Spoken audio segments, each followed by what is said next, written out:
Assalamualaikum. Berjumpa lagi dengan saya dalam video yang seterusnya. Video kali ini saya nak cerita pasal makanan-makanan yang boleh kata terbaik untuk Dubia. Sebelum saya mulakan untuk konten minggu ni, saya nak perkenalkan diri dulu. Nama saya Syahsot Barizan. Saya daripada Dubia Farm Malaysia. Kepada yang baru join ataupun baru view channel ni, korang boleh subscribe untuk tengok video yang akan datang. So akan datang saya akan cerita banyak lagi pasal Dubia Roach, macam-macam lagi lah konten yang akan dibuat akan datang. So kepada peminat-peminat Dubia Roach ataupun peminat haiwan eksotik kat luar sana, yang korang ada banyak pet, korang mesti kena bela Dubia Roach supaya korang ada konsisten, korang ada bekalan makanan secara konsisten lah.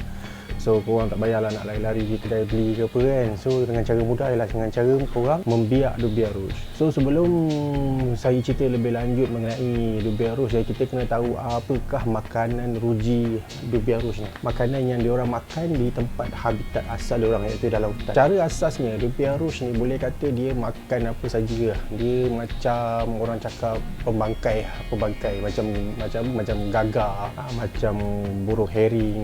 Diorang ni macam pembangkai. Boleh kata hampir apa saja pun Dubia Roach ni makan. Tapi kebiasaannya di dalam hutan tropika ataupun hutan yang di selatan Amerika, Dubia Roach ni kebiasaannya diorang makan, kebiasaannya dalam hutan Dubia Roach ni akan makan sayur-sayuran, buah-buahan, lumut-lumut, kayu dan sebagainya. Ada juga yang tanya macam mana Dubia Roach ni duduk dalam hutan kan, dia dapat protein daripada mana kan. Yang ni korang kena tahu, Dubia Roach ni dia ada special sikit. Dia digestion dia tak ada macam human. Dia ada special yang dia boleh buat di mana dia boleh digest serat-serat daripada tumbuhan ataupun sayur.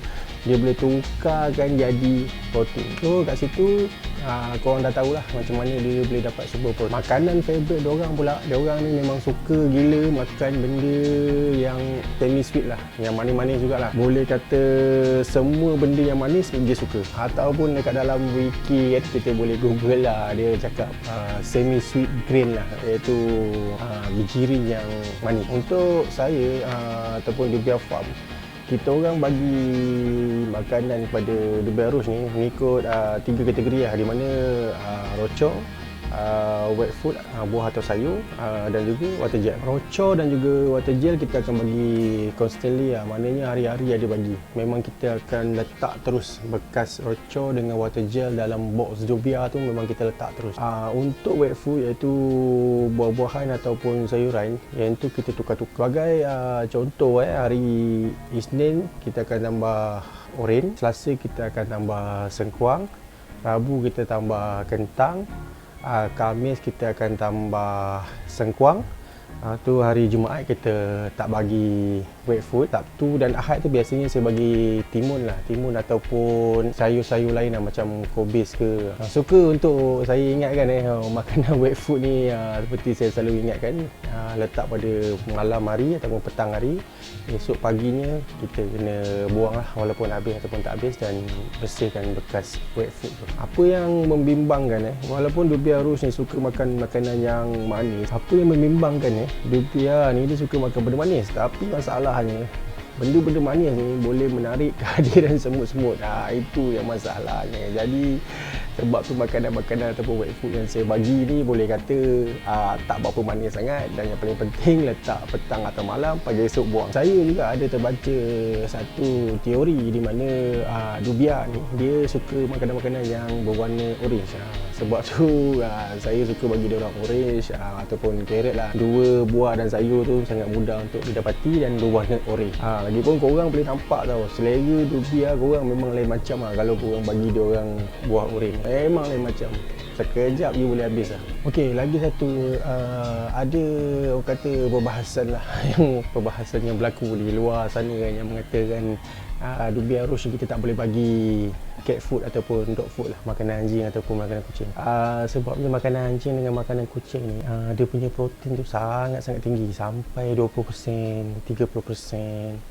Makanan ikan pun sama. Makanan ikan kadang-kadang ada yang sampai 40% pun ada. dia punya kandungan protein dalam tu. Jadi kandungan protein tinggi ni sebenarnya untuk dubia ni tak adalah bagi efek yang sangat-sangat dramatik lah. Walaupun ada teori yang mengatakan high protein akan menyebabkan dubia ni umur dia tak panjang lah, ada. Tapi kesan high protein pada dubia ni melalui pengalaman saya membeli dubia ni, saya boleh kata tak apa-apa signifikan lah, tak apa-apa nampak. Tapi untuk reptile ataupun haiwan pet kita, haiwan peliharaan kita, bila kita bagi dubia yang makan high protein ni, sebenarnya akan datangkan masalah pada kita punya reptile. So saya cerita ni khusus untuk bearded dragon. Sebenarnya kadar protein yang sangat tinggi akan menyebabkan penghasilan uric acid lah.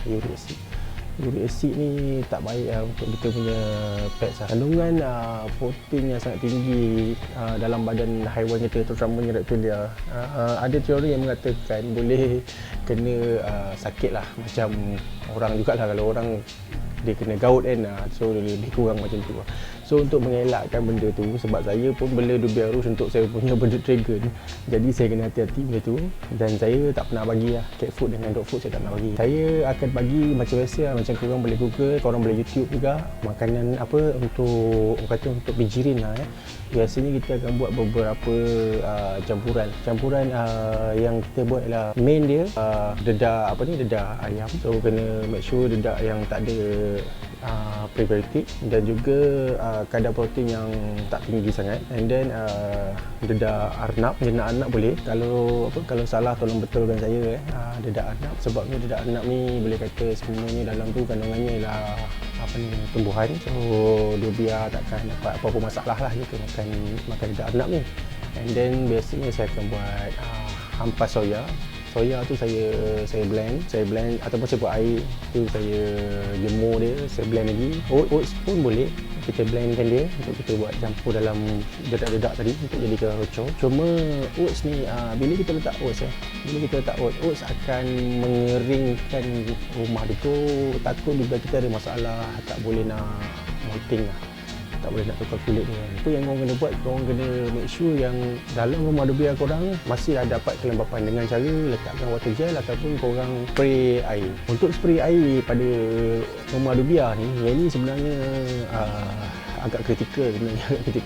Kalau korang tak tahu berapa kelembapan dekat dalam rumah dubia tu, sebab jika humidity terlebih daripada apa yang dia nak, bakteria pun akan datang dengan sangat cepat lah. Jadi korang kena tahu berapa humidity dia betul. Jadi korang kena, kalau korang nak selamat, korang kena ada humidity punya monitor gauge tu yang korang boleh beli dekat Rezo Reptile ke, dekat Shopee ke kan, dengan temperature punya gauge kan. Korang boleh check korang punya rumah dubia berapa temperature gun tu pun boleh. So senang korang tahu, temperature banyak ni, humidity banyak ni. So korang tahu rumah dubia korang berada pada keadaan macam mana. Ataupun cara yang paling mudah ialah korang kena kerap monitor rumah dubia.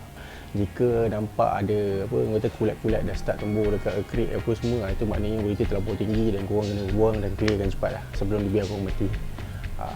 Lagi satu sebelum saya mengakhiri video kali ni, sayur-sayuran ataupun buah-buahan tu yang korang bagi pada dubia tu, make sure korang cuci dulu sebabnya takut buah ataupun sayur-sayuran tu baru lepas dia racun. Mungkin badan kita sebagai manusia boleh digest dengan tak ada apa-apa masalah lah kan. Mungkin untuk dubia boleh datang mudaratan lah, ataupun bawa pada kematian dubia. Jadi seelok-eloknya sayur ataupun buah-buah yang korang bagi tu korang basuh dulu lah. Terima kasih sebab menonton sampai ke akhir video. Akan datang saya akan hasilkan lagi video berkaitan dengan dubia rouge. So yang mana belum subscribe, korang subscribe, tekan loceng tu supaya next video nanti korang tak terlepas lah. Assalamualaikum.